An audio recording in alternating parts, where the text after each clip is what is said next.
Hello everyone, एक बार फिर से आप सभी का बहुत स्वागत है अपने इस परिवार ज्ञान मंत्रा में। आज का हमारा टॉपिक रहेगा एटम एंड मॉलिक्यूल्स। तो पहले हम बात करेंगे कि एटम होता क्या है और एटम किससे बनता है और किसे हम एटम कहेंगे। तो जो फॉर एग्जांपल के लिए हम मान लेते हैं कि ये कोई पत्थर है, एक इतने बड़े साइज का क्या है, एक पत्थर है। इसको तोड़कर हमने छोटे छोटे पत्थरों में डिवाइड कर लिया जिनका साइज क्या है, इतना छोटा है। और फिर इसको और तोड़ने के बाद में हमने इसको इतने छोटे छोटे टुकड़ों में डिवाइड कर लिया पत्थर को। इसको और तोड़ने के बाद में हमने इसको और भी छोटे टुकड़ों में डिवाइड कर लिया। और अब हमारे को क्वेश्चन में माइंड में एक क्वेश्चन आता है कि क्या इस तरह से तोड़ते जाना हमेशा के लिए पॉसिबल है या फिर इसकी कोई लिमिट है। क्या तोड़ते हुए कोई ऐसा समय आ सकता है क्या जिसके बाद तोड़ना पॉसिबल ना हो। तो ये सब सवाल इंसानों के माइंड में हज़ारों सालों से चल रहे थे। लेकिन इसकी शुरुआत, इन सब सवालों की एक्सप्लेनेशन की जो शुरुआत की थी वो की थी महर्षि कणाद ने। सबसे पहले बताया था कुछ इनके बारे में। तो महर्षि कणाद ने कहा था कि 2500 वर्ष पहले ये सब बातें हुई थी, जिनमें महर्षि कणाद ने कहा था कि इस तरह से तोड़ते जाना हमेशा के लिए पॉसिबल नहीं है। एक लिमिट आती है, उसके बाद में हम पार्टिकल को और नहीं तोड़ सकते। उस लिमिट पे जो पार्टिकल होता है जिसको हम और डिवाइड नहीं कर सकते, उस पार्टिकल को महर्षि कणाद ने क्या कहा था, परमाणु कहा था। उसके बाद में आते हैं हमारे दो फिलोसोफर जो क्या थे, लेस्यूपस और डेमोक्रेटिस, जो क्या था, इसी का स्टूडेंट था। इन्होंने कहा कि इंडिविजुअल पार्टिकल्स, यानी कि तोड़ते तोड़ते एक ऐसा समय आता है जब उस पार्टिकल को हम और डिवाइड नहीं कर सकते, तो उस पार्टिकल को हम कहेंगे एटम। और इसे ही हिंदी में क्या कहते हैं, हम परमाणु कहते हैं। तो उसके बाद में साइंटिफिक अप्रोच स्टार्ट होती है 18th सेंचुरी के बाद। इसमें क्या होता है, एक्सपेरिमेंट होना स्टार्ट हो जाते हैं। और इसमें दो साइंटिस्ट आते हैं जो एंटोनी लेवोसियर है और जोसेफ प्राउट है। इन्होंने क्या किया, एक्सपेरिमेंट किए बहुत सारे, और इनके काम से हमें दो इम्पोर्टेंट लॉज प्राप्त होते हैं इनके एक्सपेरिमेंट से। जो पहला लॉ हमारा जो है वो law of conservation of mass है, जो दूसरा लॉ है हमारा लॉ ऑफ कांस्टेंट प्रोपरेशन है। इन दोनों लॉ को हम एक साथ में कहते हैं लॉ ऑफ केमिकल कम्बिनेशन कहते हैं, जिसके अंदर दो लॉ आते हैं। पहला law law of conservation of mass, दूसरा लॉ है लॉ ऑफ कांस्टेंट प्रोपरेशन। जो दूसरा लॉ है, जो लॉ ऑफ कांस्टेंट प्रोपरेशन, इसको हम अगली वीडियो में कवर करेंगे। आज हम समझते हैं कि law of conservation of mass क्या होता है। तो law of conservation of mass कहता है कि मास can neither be created nor be destroyed in a chemical reaction, कि किसी भी केमिकल रिएक्शन के अंदर मास को न तो क्रिएट किया जा सकता है और न ही इसको डिस्ट्रॉय कर सकते हैं। यानी कि केमिकल रिएक्शन के अंदर जो मास है वो क्या रहेगा, हमेशा कांस्टेंट रहेगा। तो इसको समझने के लिए हम एक एग्जांपल लेते हैं।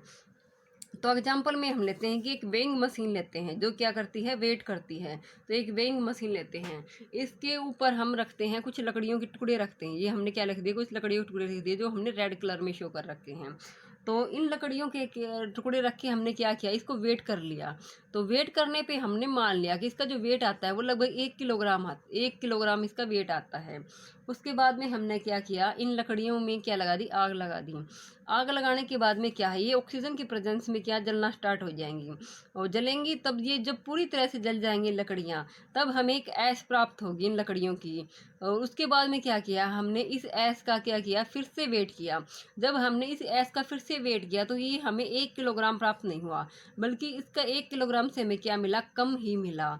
तो हमारे देखने पे ऐसा लगा कि हमें ये केमिकल रिएक्शन हुई लकड़ियों की इस ऑक्सीजन की प्रेजेंस में। उसके बाद में जो इसका वेट था 1 किलोग्राम, वो क्या हो गया, कम हो गया, हमें ऐसा लगा। लेकिन ऐसा कुछ नहीं होता है, बल्कि होता क्या है कि जैसे ऑक्सीजन की प्रेजेंस में ये लकड़ियाँ जल रही हैं जैसे, तो क्या आता है, जो ऑक्सीजन मॉलिक्यूल्स आते हैं, तो ये क्या आते हैं, ऑक्सीजन मॉलिक्यूल आता है जिसके अंदर क्या है, 2 ऑक्सीजन एटम हैं। अब ये लकड़ियाँ जल रही हैं तो इनमें क्या है, कार्बन है। तो ये 2 ऑक्सीजन एटम आते हैं तो क्या लेते हैं, कार्बन लेके इनसे और क्या बनाते हैं, CO2 बनाते हैं। 2 ऑक्सीजन एटम और कार्बन लेके CO2 बनाते हैं। CO2 इस कार्बन को लेके अपने साथ में क्या गैस बना के उड़ जाते हैं। तो इसमें से क्या हुआ, बार बार में एक ऑक्सीजन मॉलिक्यूल्स आ रहा है, यानी कि 2 एटम आ रहे हैं ऑक्सीजन के, यहाँ से कार्बन लेके फिर से CO2 बना के उड़ रहे हैं। तो ये क्या था, जो बार बार में क्या हमारा जो कार्बन है वो एटम जा रहा है, उसकी वजह से क्या है, हमारा मास क्या हो रहा है, कम हो रहा है। तो उसके बाद में इसको समझने के लिए फिर से एक और एक्सपेरिमेंट किया गया, जिसके अंदर ये देखा गया कि इन लकड़ियों को हमने किसके अंदर रख दिया, कि फ्लास्क के अंदर रख दिया। लकड़ियों को एक फ्लास्क के अंदर रख दिया और फ्लास्क में क्या लगा दी हमने, ये लकड़ियाँ रख दी फ्लास्क में और फ्लास्क में आग लगा दी। तो फ्लास्क में आग लगाई तो क्या हुआ, फिर उसके बाद में आग लगाने के बाद में उसको क्या किया हमने, फ्लास्क को कॉर्क से बंद कर दिया। तो कॉर्क से बंद किया तो क्या हुआ, ये लकड़ियों का पहले वेट किया था, लकड़ी का और इस फ्लास्क का पहले वेट किया था। तो जब उसका वेट किया था उसके बाद में फिर से आग लगाना शुरू कर दी। इसमें आग जलने के बाद में जब हमने इसका फिर से वेट किया तो इसका क्या वेट आया, दोनों का इक्वल वेट आया। लेकिन इस एक्सपेरिमेंट में भी एक कमी थी, वो ये थी कि इस फ्लास्क में ऑक्सीजन जो है वो तब तक ही ये लकड़ी जलेगी जब तक इसके अंदर ऑक्सीजन है। उसके बाद में क्या हो जाएगी, ये इसके अंदर जो ऑक्सीजन है वो जो ऑक्सीजन मॉलिक्यूल्स है इस लकड़ी से कार्बन लेके क्या बना देगा, CO2 बना देगा। तो CO2 बना देगा, वो इसी फ्लास्क के अंदर रहेगी, जिस वजह से क्या नहीं होगा, इसका वेट कम नहीं होगा। लेकिन इसके अंदर एक कमी थी, वो एक कमी ये थी कि ये ऑक्सीजन के एक टाइम के बाद में ऑक्सीजन खत्म हो जाएगी, सारी CO2 के अंदर चेंज हो जाएगी। उसके बाद में क्या है, ये लकड़ी जलना बंद हो जाएगी। तो ये एक कमी थी जिसकी वजह से ये एक्सपेरिमेंट पूरा सक्सेसफुल नहीं हो पाया। उसके बाद में एक और एक्सपेरिमेंट किया गया जिसके अंदर क्या था कि सोडियम कार्बोनेट लिया गया, जिसका केमिकल फार्मूला होगा Na2CO3। इस सोडियम कार्बोनेट को ही हम वॉशिंग सोडा भी कहते हैं। और एक क्या लिया गया, कॉपर सल्फेट लिया गया। इन दोनों को क्या लिया गया, एक कोनिकल फ्लास्क के अंदर लिया गया। जैसे कि हमने क्या ले लिया, एक कोनिकल फ्लास्क ले लिया। तो इस कोनिकल फ्लास्क में क्या किया गया है, सबसे पहले जो हमारा क्या है, सोडियम कार्बोनेट जो है Na2CO3, इसको क्या है, वाटर के अंदर मिक्स करके, इसको क्या है, वाटर के अंदर मिक्स करके इसका एक्वस सॉल्यूशन बनाया गया। इस एक्वस सॉल्यूशन को फ्लास्क के अंदर डाल दिया गया। जैसे ये फ्लास्क के अंदर जो डाल रखा है ये क्या डाल दिया गया, Na2CO3 डाल दिया गया। उसके बाद में एक इग्निशन ट्यूब ली गई, ये इग्निशन ट्यूब कहते हैं इसे, इग्निशन ट्यूब ली गई और इसके अंदर हमने भर दिया कॉपर सल्फेट को भर दिया। तो कॉपर सल्फेट को भर दिया वेट। उसके बाद में क्या किया, इसके ऊपर एक थ्रेड बांध दिया गया, ऐसे एक धागा बांध दिया गया। उस धागे की हेल्प से क्या किया हमने, इस जो कोई ये इग्निशन ट्यूब थी इसको हमने इस फ्लास्क के अंदर छोड़ दिया। तो फ्लास्क के अंदर ऐसे खड़ा कर दिया। तो इस ट्यूब के अंदर तो हमारा कॉपर सल्फेट भरा हुआ है और इस फ्लास्क के अंदर हमारा क्या है, Na2CO3 है जो एक्वस सॉल्यूशन है इसका। उसके बाद में क्या है, हमने इस जो फ्लास्क है इसको हमने कॉर्क से बंद कर दिया, टाइटली बंद कर दिया। टाइटली बंद करने के बाद में हमने क्या किया, इस पूरे जो हमारा सिस्टम है, जो फ्लास्क और जो ट्यूब है, इस पूरे को हमने वेट कर लिया। तो वेट कर लिया, मान लिया कि इसका कितना आया, 1 किलोग्राम वेट आया।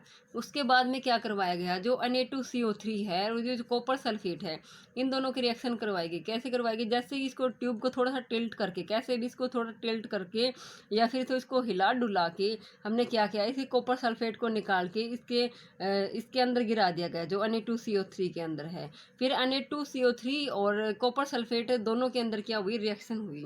रिएक्शन होने के बाद में जब कंप्लीट रिएक्शन हो जाएगी, पूरा कॉपर सल्फेट जब Na2CO3 के साथ में रिएक्शन कर जाएगा, उसके बाद में हमने क्या किया, इस फ्लास्क का फिर से वेट किया। जब हमने इस फ्लास्क का फिर से वेट किया तो इसका मास पहले 1 किलोग्राम निकल के आ रहा था। जब इसका वेट किया कंप्लीट रिएक्शन के बाद में तो फिर भी क्या रहा है, इसका 1 किलोग्राम वेट ही आ रहा है। तो इसका मतलब है इसका जो मास जो पहले था केमिकल रिएक्शन से पहले ही, वही इसका मास क्या है केमिकल रिएक्शन के बाद में है। तो ये निकल गया है कि जो मास है केमिकल रिएक्शन के अंदर वो पहले भी उतना ही रहता है और केमिकल रिएक्शन के बाद में भी उतना ही रहता है। और इस लॉ को हमने कहा law of conservation of mass कहा। इससे आगे जो हमारा सेकंड लॉ है, law of conservation, law of constant proportion, उसको हम अगले वीडियो में कवर करेंगे। और मिलते हैं अब अगले वीडियो में, तब तक के लिए keep studying, keep learning, be positive always.